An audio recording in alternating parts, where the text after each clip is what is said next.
All right, everybody. Looks like we had a snafu and some technical difficulties, but it looks like hopefully I straightened it out. But we're going to jump right back into it. So what I'm going to do is I'm going to start this off since I've already monologued in the first 13 minutes of the video. Once I started it, I'm just going to go right here and we can just dive right into it. So as y'all know, one of the guys that I listened to that directly affected social media after COVID-19, his name is Kevin Samuels. And I just wanted to let everybody know that this right here is a response video, but it's also being played to add context to the discussion that me and my sister is going to have once she comes back up. So I just wanted to get a chance to be able to do that. What I'm going to do is I'm going to share this. I'm going to put it up there, and I am going to play a snippet of some of his stuff, so that way we have a good idea of what's going on and why I think it's important for us to hold a conversation about relationships post COVID-19. I work with companies who have a corporate brand, and that's what sits at the top of anything for a company. Black men, if you want to move up into upper management, you are going to have to cut your dreads. You're going to have to become clean cut and represent the brand. See, a lot of black brothers think this is selling out. No, it's called buying in. This stream is for black. As you can see, he did have to go in, on men. This is the early Kevin Samuels. For those people that don't know who he is and never got exposed to his content, peace to the brother. He passed away a year ago, and we all send our condolences to his family. So one of the other things is that a lot of people don't understand that he had started his channel, and he was a relationship coach for a while. For a long time, so he put the work in,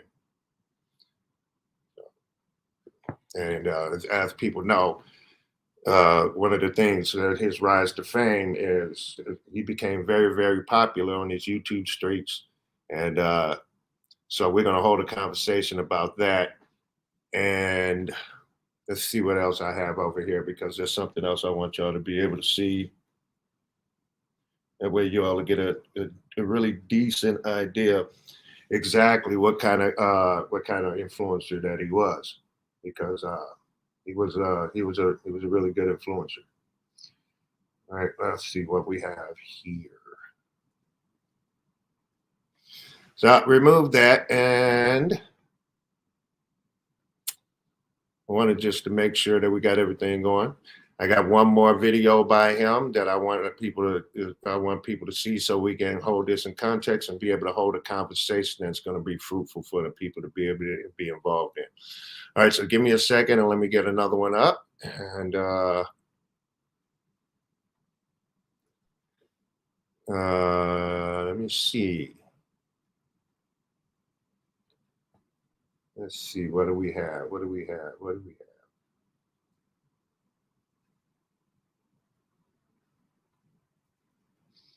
All right.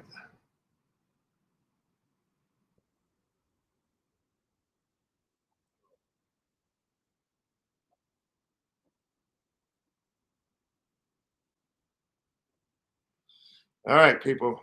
This is Kevin Samuels. Later, Kevin Samuels, when he stopped holding men's feet to the fire, and then he started including women into the conversation, especially when it comes to Black relationships and Black marriage. So he was a staunch component of marriage, especially Black marriage. So for those that get offended by this kind of content, I apologize, but you're going to have to bear with me because I need to get this context out so people can have an opportunity to hold a conversation. That way we can talk about it. All right, so give me a second. And all right, so let's see what we got here.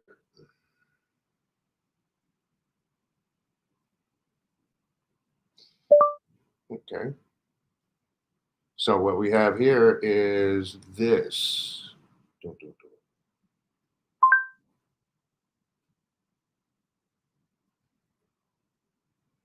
That's how I Here we go. 5'7".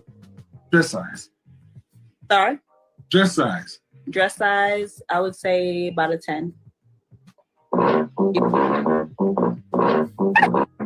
much did you weigh last time you weighed yourself? 170. So you weigh more than a man at your height. Some men.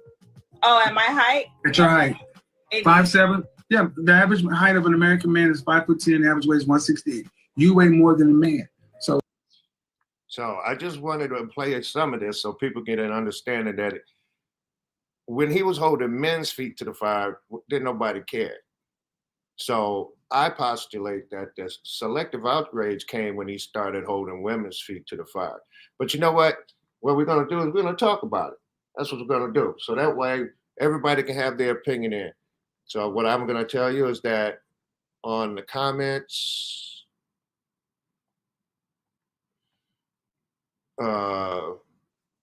I'm going to, after we hold a conversation and get some family members up so we can get this dialogue going, I am going to post a link at the top of the chat so people can come in. And as long as you keep everything cool, no profanity. Well, all right, it's late night. A little bit of profanity ain't gonna hurt nobody. But as long as you keep everything cool, don't insult nobody, challenge the argument and not the person. We should be able to enjoy ourselves and have a little bit of fun with this video. All right. So let's see if I can get my panel back together. Give me a second. I'll be right back.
Hey, Maria. Hey. Look, yeah, I got rid of my technical difficulties. Okay. All right. I left this up. You've watched Kevin Samuels, correct? Yes, I have. Okay. All right. So I've already did my monologue in like a DC comic book villain. So the question is, how Kevin Samuels' rise was affected by was his rise affected by selective outrage? What are your thoughts? By selective outrage, I mean, that's possible. He did piss people off. Majority of them are women. Me mentally, it was almost cult-like hell because you couldn't come across one man who didn't quote something from Kevin Samuels. Sometimes he had a point. Most times he didn't. But that's just my opinion. Okay. So you don't think it was selective outrage? You think it was actually targeted, huh? Well, yeah, it was targeted at women. His banter was targeted at deflating their egos. But then again, have to keep in mind what type of women he was dealing with. He was dealing with those that wanted to marry, rich men, but Okay. he was saying that if you got kids, ain't nobody messing with you, so why your standards so high? Okay. Well, you know what? How about this? How about this? I got one of his earlier ones. Did you see that one? I don't know. Okay. I got one of his earlier ones. I want you to listen to this one, okay? Oh God, you finna piss me off. This stream is for Black men. Everybody's welcome, in particular, millennials and zennials, okay? Last night, Brother O'Shea Duke Jackson did a show with Steve the Dean Williams and said Black men need to cut their hair if they want to work for white people, if they wanted to move up the corporate ladder. And we're going to get into it. When I was an entry-level manager, I hired 16 people. When I was a national account manager, I had 12 direct reports. I've been a pre-IPO stockholder in companies. See, what I'm talking about is a lot of stuff that I never hear guys on YouTube talk about. Entry-level dudes. So I'm going to tell you something. I'm an image consultant and a corporate image consultant, meaning right now I work with companies who have a corporate brand, and that's what sits at the top of anything for a company. Black men, if you want to move up into upper management, you are going to have to cut your dreads. You're going to have to become clean cut and represent the brand. See, a lot of Black brothers think this is selling out. No. What you think about that one? We were raised under the assumption that it's not what's on our head, it's what's in it. And if a corporation does not want to hire a man due to his hair, but he is overqualified or just as qualified as someone Caucasian, I wouldn't cut my hair for a job. I just take my talent somewhere else. Yeah. It's just what it is. Because if you're talking about dreads, it took them years to do that. And that has significance to those that wear them. So I don't know. Depends on how bad you want the job, right? I believe so. Especially if that's what they see. What I look at it is like this: the company has a right to have standards. I myself particularly wholeheartedly believe that company has a right to have standards. So if the company has a right to have standards, excuse me, everybody, letting everybody know that the invite is at the top of the chat. If you want to come in and hold this conversation with me and my lovely sister, you're more than welcome to come on in. All you have to do is click on it, follow the link, and it'll tell you how to get right in here, and we'll bring you up. Just make sure that you challenge the argument, not the person. And Marie ain't finna take that shit from nobody. I'm gonna tell you that straight up. You're gonna get on here and get your ass embarrassed. So here we go. Anyway, I'm still waiting on Maria Lisa to see if she's gonna come up or not. But anyway, so since everybody has a right to their standards, and a company decides not to hire people, then since the people that predominantly wear dreads are Black and brown people, wouldn't that start looking like that the company is probably moving a little bit on the racist side? I mean, you're damned if you do it, you're damned if you don't. I mean, because they have a right to their standards. Right. But keep in mind, too, that Black hair has been a topic over the last few years to a point where the federal government had to pass a law saying you can't discriminate against somebody because of their hair. You have a point. So at this point, it doesn't matter. If you feel like you didn't get the job because you qualified and they hired somebody else because they didn't have an afro or they had a perm, or that other person didn't have dreads, then yeah, you can be sued. We have civilized the world to the point, especially in Western culture, to the point where you can literally sit down and hold an entire argument about hair. Absolutely. Yeah, I think it's called the Crown Law. I know it's what it's called. Yeah, I've heard it. I don't care. I'm gonna have to say it like this, but thank God I'm blue collar dollars. I don't own a company, so my opinion probably don't carry as much weight as a hot air balloon. So I'll put it like this: if I have a standard, you're gonna have to follow the freaking standard. Yeah, but you keep in mind too, that Crown Act is coming, has been set into place due to all of those videos you've been seeing with these white folks cutting these black folks' hair. This kid was on the court, he was playing basketball, and they told him he had to cut his hair if he wanted to play. So the coach literally stood there and cut that boy's hair. Well, His yeah, mom was outraged. Maria, you also have to understand that it was during a national championship for that particular school, and he said the boy said that he wanted to play, so there was nothing that could be done because they was going to eject him, and he was one of the better players on the team. Yeah, I think it was So wrestling. he went to his coach and asked him to cut his hair. He didn't. Yeah, because they were telling him he had to cut it or he couldn't participate. So No, because the people that were fouling the shit out of him was complaining that his hair kept on slapping him in the face. See, you have to understand that there's always some type of agenda behind this. Let me calm down. It's time to get pissed. Well, it was also a little kindergartner here in Michigan, and the dad sued because the white lady cut her curly hair. I still don't understand what was behind that, but I don't understand why she's still walking around. Oh yeah, the dad was pissed. No, she would have been crippled. See, if you mess with one of my children, you better like hospital food.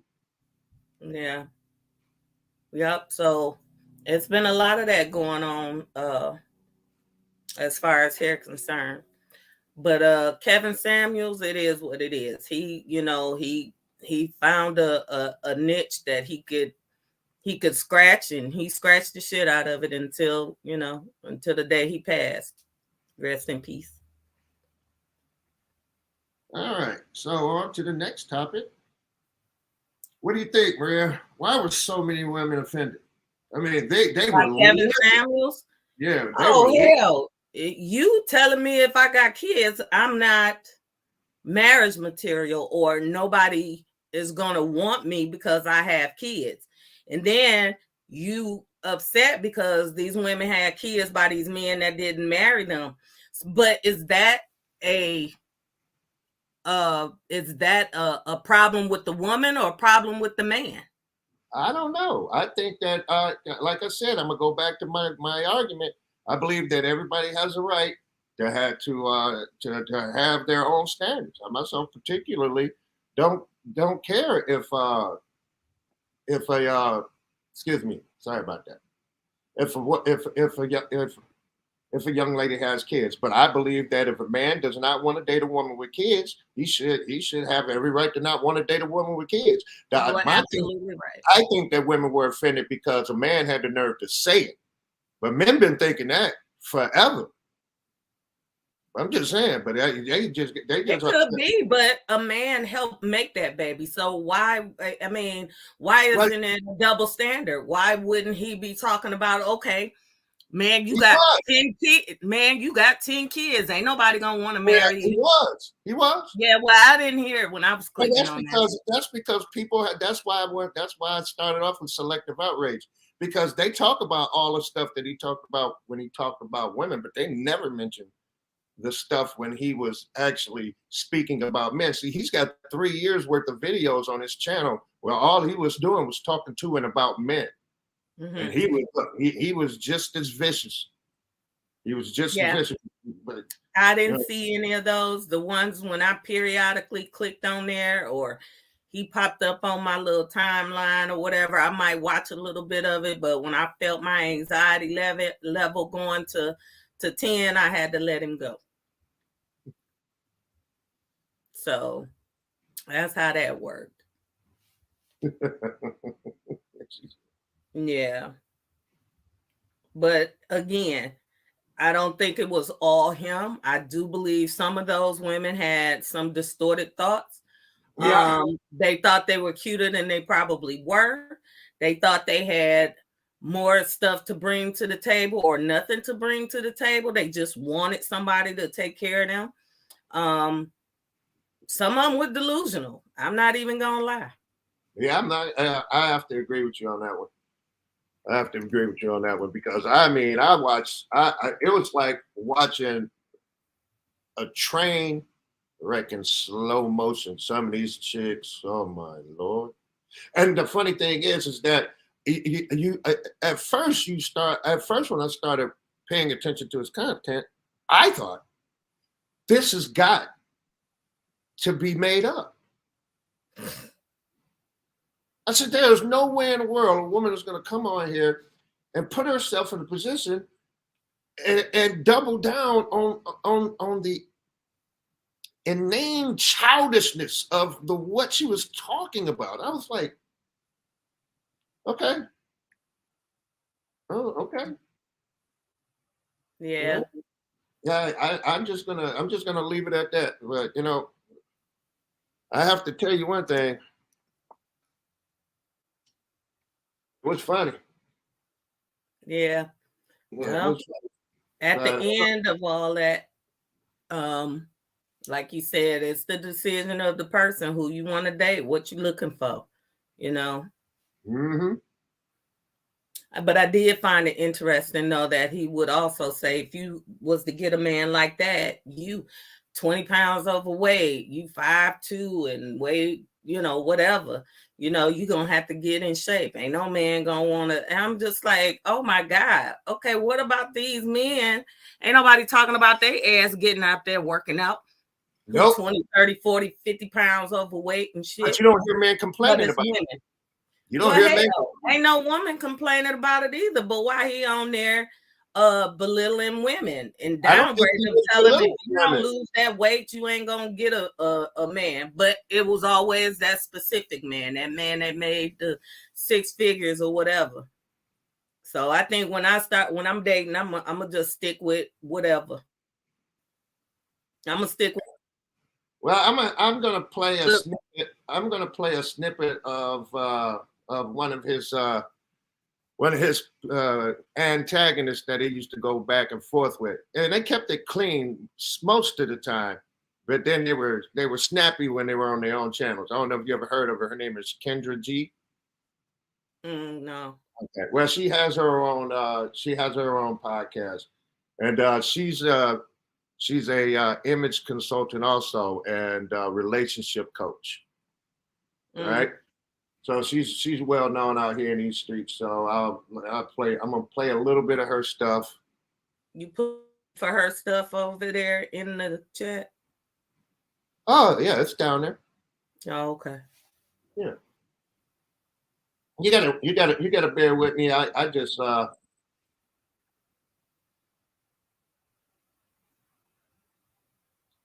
okay. Yeah. Can you hear her? Can you hear her? No, not really. Okay.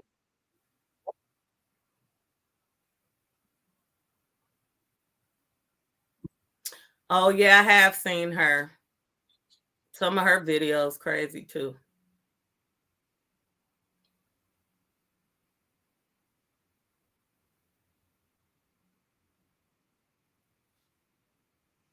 Oh wait. You probably have to unmute that one. It looks like it's muted on my end. That's why I can't hear it. What? It's muted on my end, so you probably have to unmute it so we can hear it. Ain't nobody that you want to marry trying to marry you. Kevin, No, I mean, no, because I haven't got to my point. You asked me why is it over for me? That's what you asked. But I want us to say one thing, okay? Let me get to my point, dude. Let me okay. I didn't even. This is why it's over for a lot of sisters too. Look, you can be right all you want to. Men control access to marriage. And one of the major reasons that older women are getting passed over for younger women is you're too masculine. You're too bossy. You're too opinionated. That works well in the corporate world, when you're making other people successful and rich and fine, but it does not work well when you're trying to connect with a man. All right. I'm not going to play the whole thing in its it's okay for us to play it and respond to it, but I don't want to take another content creator's of all of his talking points. But I just want to make sure that we hold a conversation and get enough of this information, and so we can, I mean, at least try to be as correct as possible. I don't necessarily believe everything that he says, but I do understand that there are a lot of brothers that move like that now, especially the ones that are doing really well for themselves.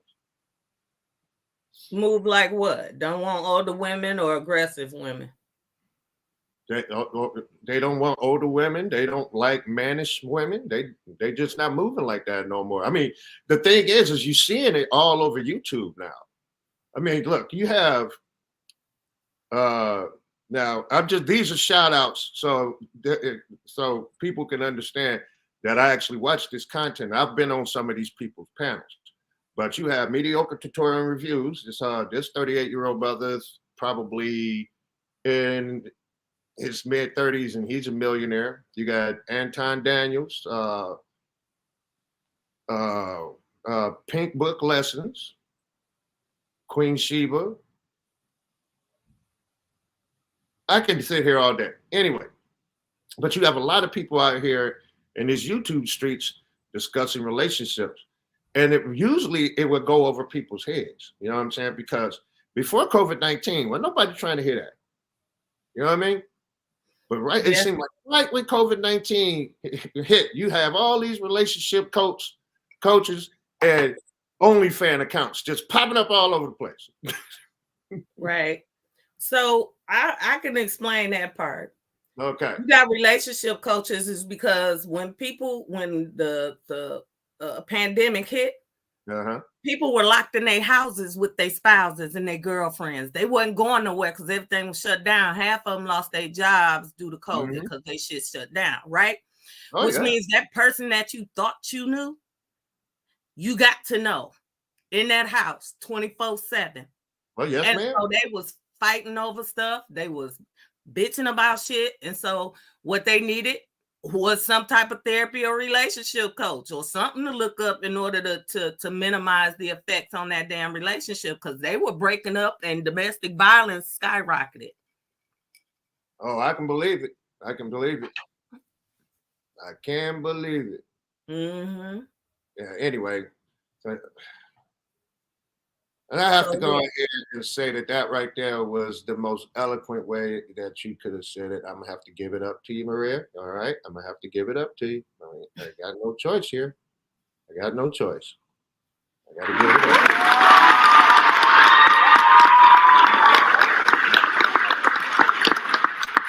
That's just a gimme. That's just a gimme. The pandemic caused a lot of stuff. You got an increase in hate crimes. You got increase in people being agitated and annoyed by their neighbors and where they park, how they park.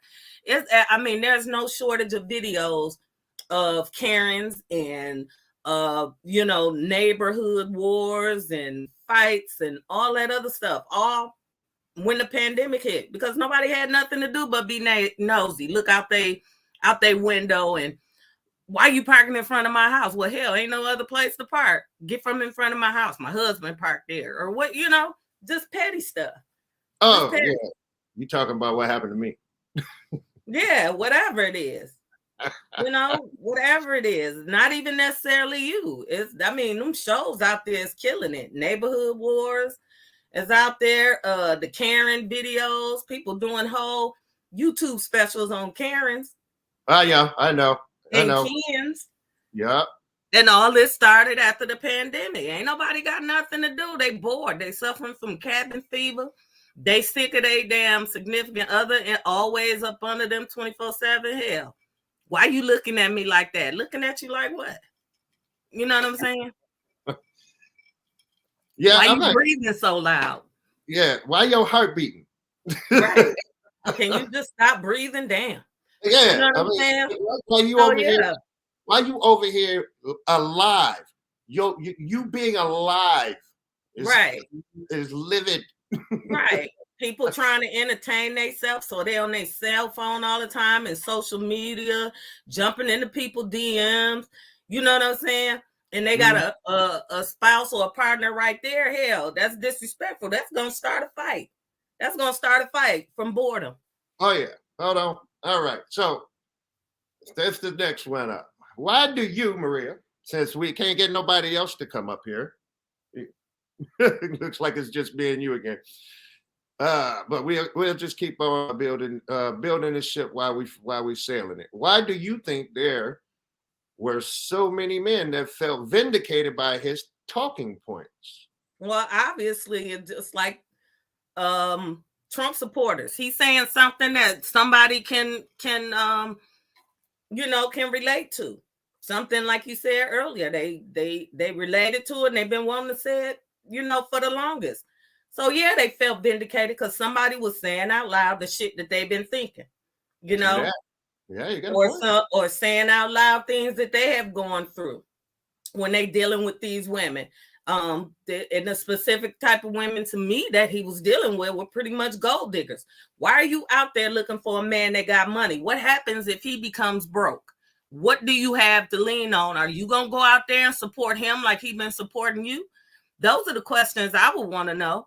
Okay, what is so important about that man having money? I can understand you being comfortable, but how come you can't go out there and be comfortable on your own?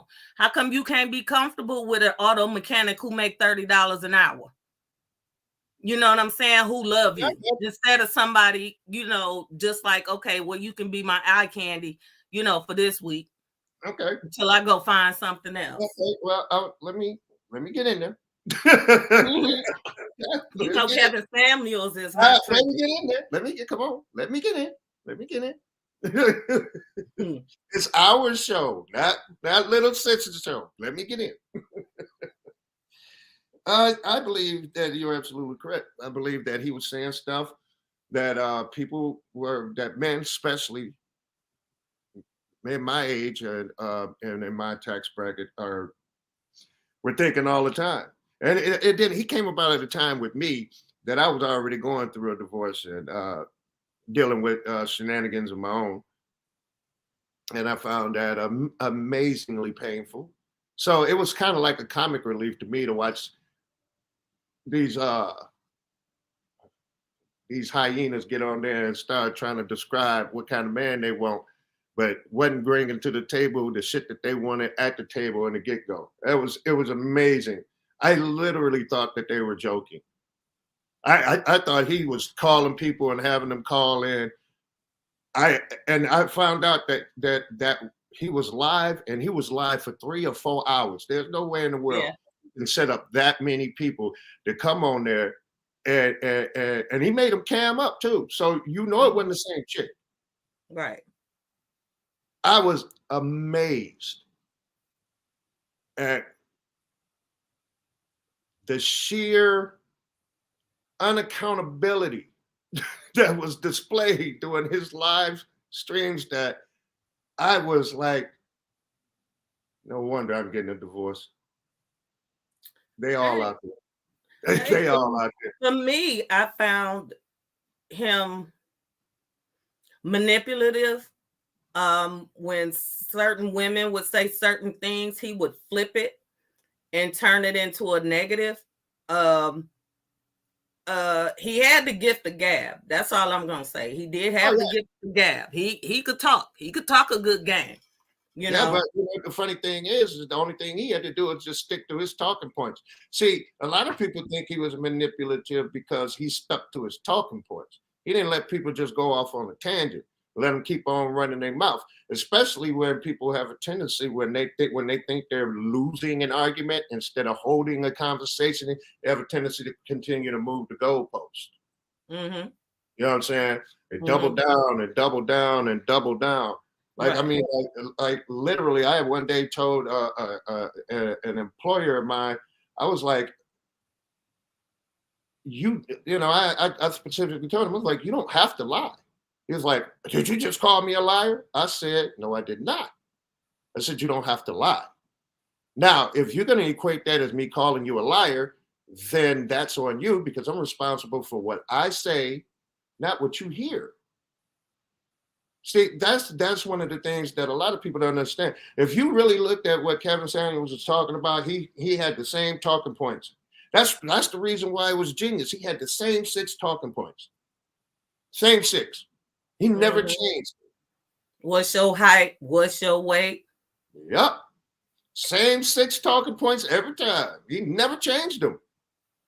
So he never asked the man that shit. That's my problem. If a man called, that is not the first thing out his mouth. What's your height and what's your weight? He did.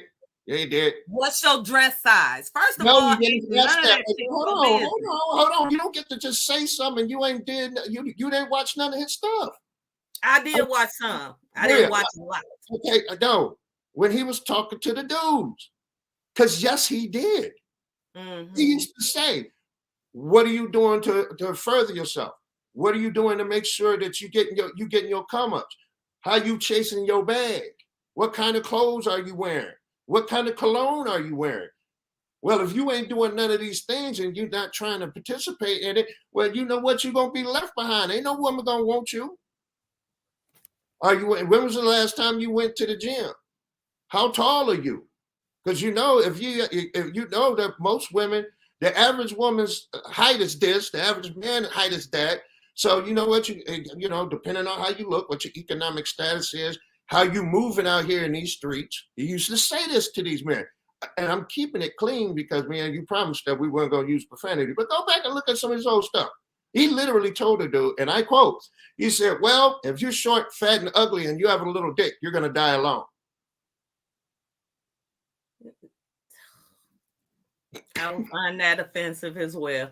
I know. And a lot of people did, but didn't nobody get outraged by it. You sure? Because I'm feeling some type of way right now. Nope, not when he said it. It's not, but see, what that was years ago, too. So. It's not what you say, it's how you say it. That, to me, was very disrespectful.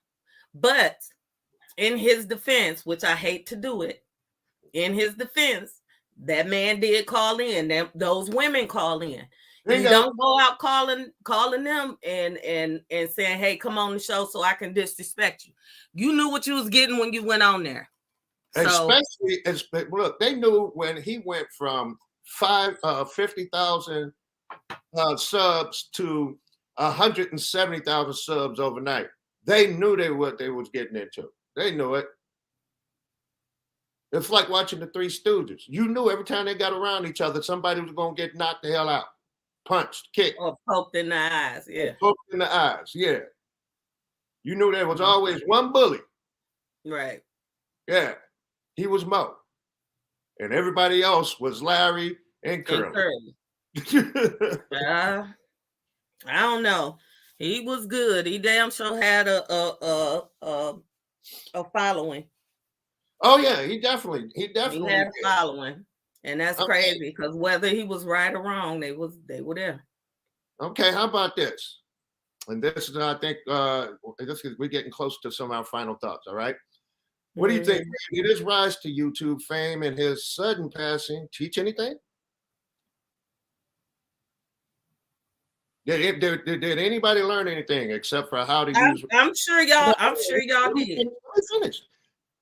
Did anybody learn anything outside of how to leverage relationship advice into a bag on YouTube? Did anybody learn anything besides that? Is what I'm trying to say. As far as relationships are concerned, I don't know, because like I said, I didn't see his earlier stuff. I would assume that the men did learn something as far as, how to present themselves, because he was what did he say? What was his job title? Because it ain't therapist. What was it? He was a relationship coach. Consultant. No, he was a consultant. Yeah. A relationship. Yeah, image consultant. Excuse me. Image consultant, right? So I think he had a lot to offer in that area as far as how to present yourself to somebody you potentially want to have a relationship, how to look and act and move in a way to attract the type of person you want to attract. Yes. As far as relationship wise, I don't think he did shit. Well, according to his analytics, there are 10 people that met through him that are married, high-powered couples, and they actually came on and gave a testimony. I could literally go through the trouble to try to find it, but 10 people. Yeah, but it's 10 o'clock, and I really don't feel like going through it. I'm saying the response video thing, I think, turned out pretty good. What do you think? Yeah, I think it's good. You just got to make sure the info that you just presented is over there in the link, in case people want to. Yeah, I did have it in the other link. Oh, but I'm going to edit all of that after we're done. So for those that are actually watching, don't worry. I have every intention of putting the links in the bottom of into the description and emails in the description for Anton Daniels and the Lapeef Network. Some of the guys that I mentioned, Kendra G stuff. You don't have to worry. I'm going to give those guys their laurels because said they've been out here doing it for a while. Lapeef been around 8 years. Anton's been around 10 years. Kendra G, she was a talk show host first. I mean, they've been doing the damn thing. But so I will make sure that they get their laurels. But I have a change on the joke thing. You ready? Go ahead. Oh, instead of doing a joke, I did some research and I said, you know what? Maybe we can use our channel to showcase some of this comedic talent they got going out here that's not getting the same looks as the Cat Williams and the Dave Chappelle's and the Kevin Hart's of the world. So I decided that we're going to do a response video to a comedian. And guess what you and him have in common? What? Y'all are both educated therapists. So you're going to love this one because you know what? Let's just wait for you to see, okay?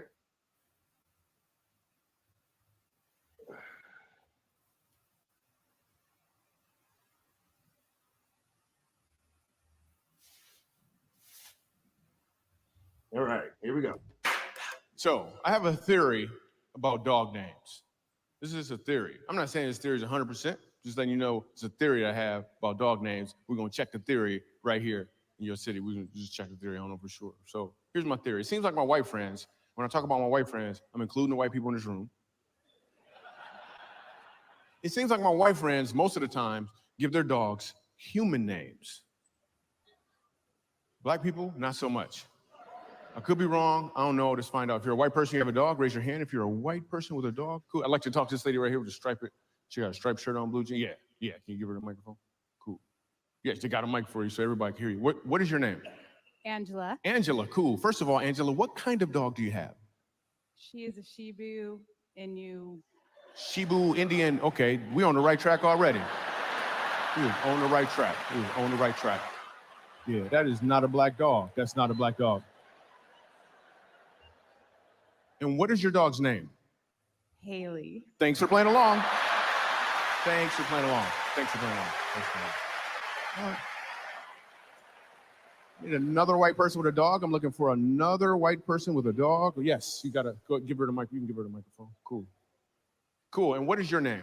Laurie. Laurie. And what kind of dog do you have? Well, I have a border terrier. Okay, cool. Did you get him on the border? Yeah. And Not quiet.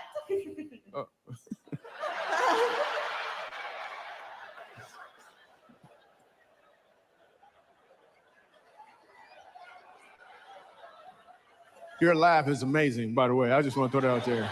That little at the end, that's pretty awesome. Okay, and what is your dog's name? Caleb. Thanks for playing along. Need another white person with a dog. I'm looking for another white person with a dog. There's a little girl with her hand up. Let me explain something to you. First of all, you don't have a dog. Yeah, your parents have a dog. You have a furry roommate. Yeah. Let me ask you a question. How much does dog food cost? Oh, you don't know, do you? Yeah. You know why? Because you don't got a dog. Cool. Looking for another white person with a dog. I'm gonna go to this guy right here. Awesome. And what is your name, sir? Jim. Jim. Yes. People always talk about going to you. Do they show up? Mostly the out of shape ones, but anyway. I'm gonna do the jokes, man. Let me see if I got this right. You came to the comedy show with your own jokes. You don't go to Starbucks with some coffee grounds in your pocket, do you?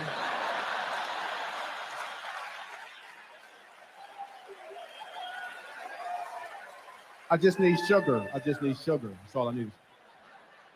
All right, Jim, what kind of dog do you have? A Weimaraner. I'm sorry, what happened? You said, why am I running? Who are you, the police right now? I don't understand what just happened. That brother just broke down and said, why am I running? You're not running right now. We were just talking about people going to the gym. Maybe they need to run. I don't know what's going on with you right now. All right, and what kind of dog? You said it's a Weimar? A Weimaraner. Okay. Raise your hand if you know what a Weimaraner is. Cool. Look at the complexion of the hands right now. I just want to point that out. Did you see that? Did you see it? The whole room got brighter. Did you see it? Okay. And what is your dog's name? Tobias Odendahl von Bern.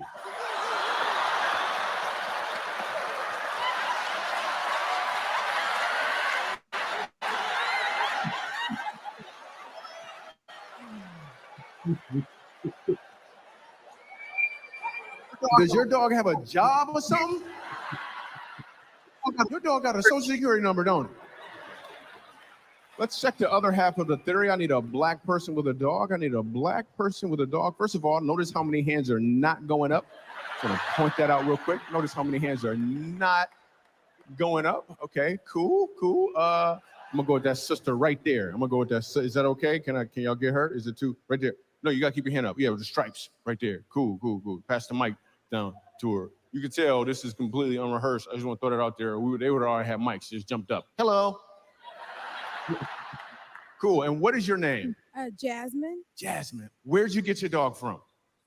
My sister, she brought it home and it looks like wishbone.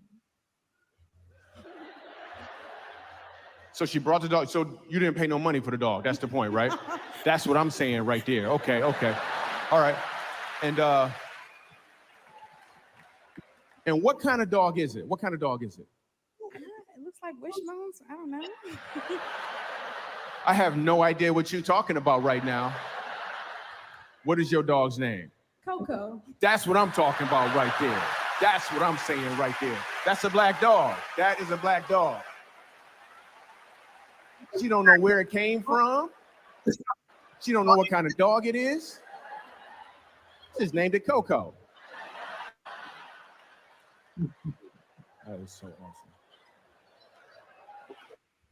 All right, I'm gonna go with one more brother. I need a black person with a dog. One more. I want a brother with a dog. A black person with a dog. Yeah, a brother right there. Right. You could. Yeah. Right. Boom. There you. Keep your hand up. Yeah. What's your name? It's Brandon. Brandon. Cool. And what kind of dog do you have, Brandon? I have a pit mix. Pit mix. That's what I'm talking about. A pit mutt. Okay. And what is your dog's name? Coco.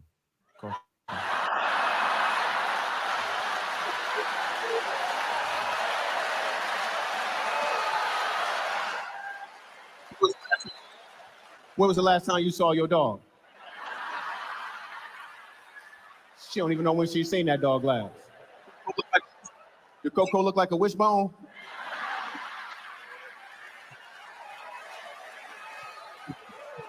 Here's the thing. When you give your dog a human name like Marvin, you spend more money on the dog. You at the vet talking about some man. It's like, it's gonna be $2,000 to fix Marvin. $2,000 for Marvin? That's my buddy, man. No problem. Here you go. Try this out. It's gonna be $1,500 for Peanut. $1,500 for a peanut? Man, you can keep that peanut, man. I will get me another peanut somewhere else. I need that peanut, man. It's just easier to let go. That was dope. So that stuff never gets old. So I was doing a joke one time, right? And I got to the part where I said I need a black person with a dog, right? And no black people in the whole room had a dog. Like nobody for real. So I said, anybody used to have a dog? His brother raised his hand. I was like, what happened to your dog? He said he died. I was like, well, what happened? And for real, he said, he just woke up dead.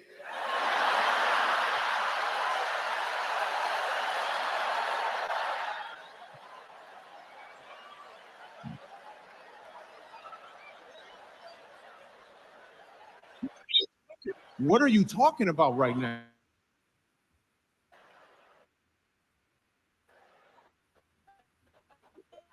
Okay, we're gonna talk about this, or we're gonna keep watching it. Okay. No, that was the joke. It was just a 7-minute clip.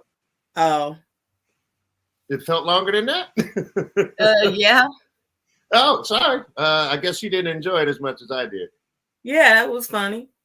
It was funny, but I don't know what the ramifications are of using that much of people's stuff. Ramifications of using that much people who stuff. His video, whoever video. Oh, no, that comes from a 2-hour stand-up. Oh, Yeah, and I asked permission. okay. Yeah. Okay. Well, I didn't know. It's not that hard. I'm just saying it was funny. Yeah, but if you just doing a response video, you really don't have a whole lot to worry about because you're adding content. Okay. You know? Well, I thought it was funny, but just for FYI, I have 2 dogs. I bought one and one was given, and one's name is Caesar and one's name is Liam. And yes, we do spend a lot of money.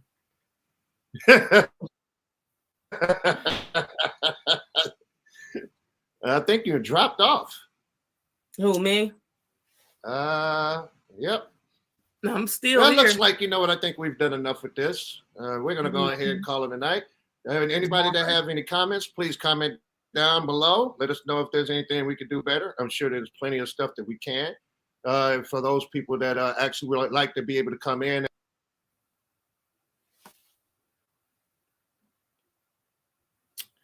Just DM him on Facebook.